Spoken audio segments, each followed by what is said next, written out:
Hello and welcome to the session. In this session, we'll discuss the different validation or the metrics which are used for evaluating the regression methods in machine learning, and we'll also solve some problems with respect to this. So some effective metrics for evaluating the correction of the regression methods are standard error, MAE, that is mean absolute error, MSE, that is mean squared error, RSME, that is root mean square error, relative MSE, and coefficient of variation. So let's see first the first metric, that is standard error. So standard error is very simple. It's just the difference between the actual value and the predicted value. So it's just yi minus yi cap.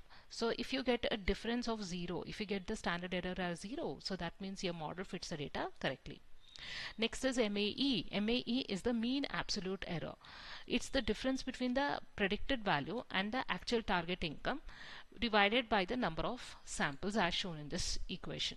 So this is the equation of MAE, 1 by n summation of I is equal to 0 up to n minus 1 yi minus yi cap, where yi is the actual value, yi cap is the predicted value. So take the difference between actual and predicted, sum it up for all the different samples and divide by the number of samples. So that gives the MAE, that is mean absolute error.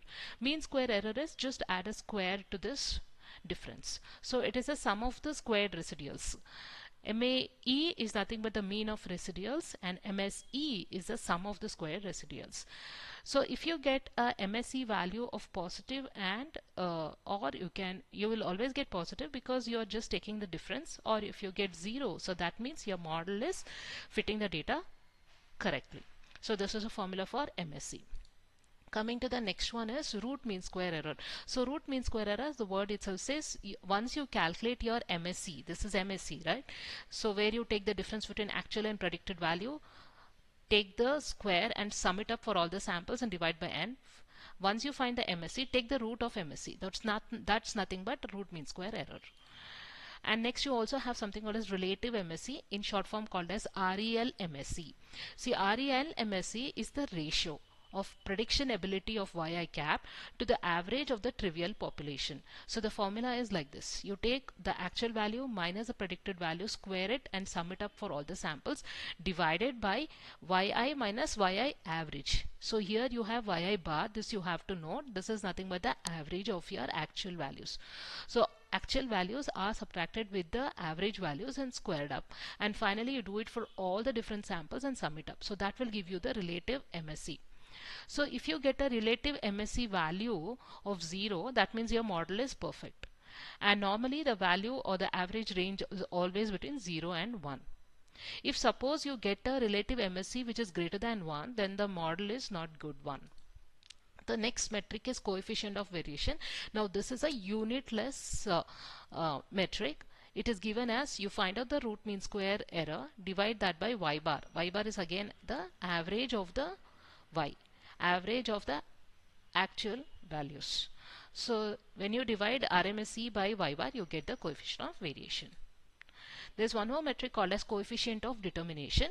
Coefficient of determination is a measure of how many future samples are likely to be predicted by the regression model.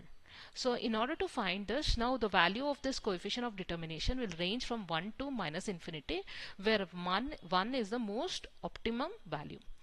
So to find this, first you have to find the explained variation, then you have to find the unexplained variation. Explained variation is summation of the predicted value minus the average value square, and unexplained variation is sum of actual value minus the predicted value square. So as you know, yi is the actual value, yi cap is the predicted value, yi bar is the average of yi. So you take the sum of the squares of difference between the y value of the data pair and average of y. That's called as a total variation. So what you do is, explained variation divided by the total variation will give us the R square value.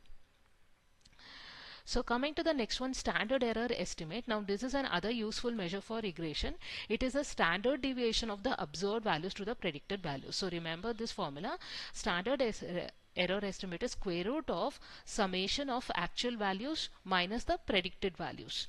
So take the difference of actual values and predicted values, sum it up and divide it by n minus 2, where n is the number of samples. So that would give you the standard error estimate. So let's go to the first problem. So in the first problem, suppose this is the table which is given where items are I1, I2 up to I5 and the actual sales of these items are given. Let's say the values are in thousands. Now we have to find out for the next two items or two fresh items, I6 and I7, the actual values are given, the predicted values are also given. So for I6 and I7, actual values and predicted values are given. We have to find these metrics: MAE, MSE, RMSE, RelMSE, that is a relative MSE, and CB, in order to evaluate the model. So this is the given question which is repeated here. This is the given table. For this table, for the regression model here, for I6 and I7, the predicted values and actual values are given. We have to find all these metrics. So solution is, first is you write the table for the test items. Okay, so write the table for your test items. So our test items are I6 and I7. For that you write the actual value and predicted value. So actual value is given in the question, predicted value is also given in the question. Actual value you denote as yi, predicted value take it as yi cap. It should be yi cap here. There's a mistake, this is yi cap. Now find the first metric. First metric is MAE, that is mean absolute error. So I told the formula just now, MAE, that is mean absolute error, is what? Actual value minus the predicted value, take the difference and then sum it up divided by n. So you see the table here. The actual value is 80. So 80 minus 75 plus 75 minus 85. Then you divide it by number of samples, that is 2. So you get the mean absolute error as 7.5. The next metric, you have to find the mean squared error. So the difference between this mean square error and mean absolute error is the same formula, just take a square for this. Okay, we found already mean absolute error. So yi minus yi cap square, just take a square. That's the only difference between MAE and MSE. So 80 minus 75 whole square plus 75 minus 85 whole square. The whole thing you divide by 2. You're getting the error as 62.5. The third one is root mean square error. So once you know MSE, just take the square root of 62.5. You will get the root mean square error. The fourth one is RelMSE. RelMSE stands for relative MSE. So remember, don't get confused. If they just say RMSE in the question, it means root mean square error. If they say RelMSE, it means relative mean square error. So the formula is summation of I is equal to 0 to n minus 1. It's the difference of actual value minus the predicted value. So if I put y cap, it means it's the predicted value, the whole square, divided by summation of I is equal to 0 to n minus 1, yi minus yi bar whole square. Yi is the actual value, yi bar is the average. So it's the average. So what you have to do is, now you have to find the average of yi. What is yi? Yi is nothing but these things.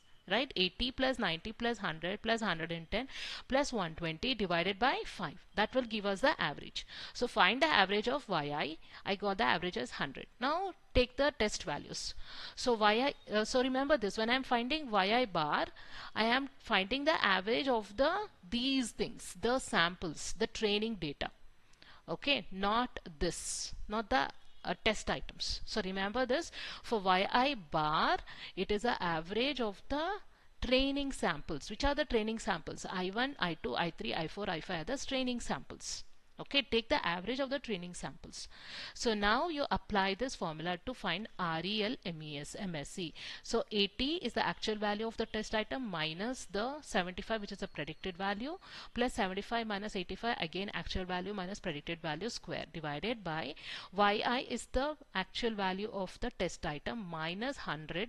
100 is the average of the training samples, plus 75 minus 100. 100 is a average of the training sample. So you're getting the value as 0.1219. The last matrix is coefficient of variation. You already found root mean square error, so divide that by average. Already also we found the average as 100, so just divide. So CV is nothing but the root mean square error divided by the average of the training samples actual value. So you're getting the coefficient of variation as 0.091. So that was the first problem. Next, let's see another problem to find the standard error estimate. So the question is given like this. You have 5 samples here. Yi actual values and predicted values are given in the table. Okay, so this is a given question. So for this given table where the actual values are given, predicted values are given, you have to find the standard error estimate. So solution is, standard error estimate is what? It is a standard deviation of the observed values to the predicted values. So it is nothing but square root of sigma, that is summation of yi minus yi cap whole square divided by n minus 2, where yi is the actual value, yi is the predicted value, n is the number of samples. So rewrite the table as it is and add one more column to find out this numerator, that is yi minus yi cap whole square. So yi minus yi cap means actual value minus predicted value square. So 1.5 minus 1.46 whole square. Find out the value. 2.9 minus 2.02 whole square. Find the value. So repeat this for all the samples.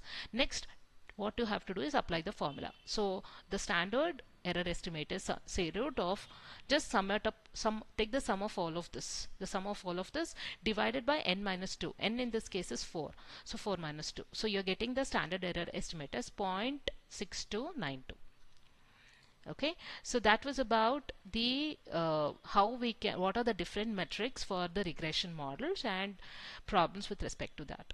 So next class, let's meet again to find to study more about the next other types of regression models, that is multiple linear regression, polynomial regression, and problems with respect to this. So thank you so much, and please subscribe to the channel.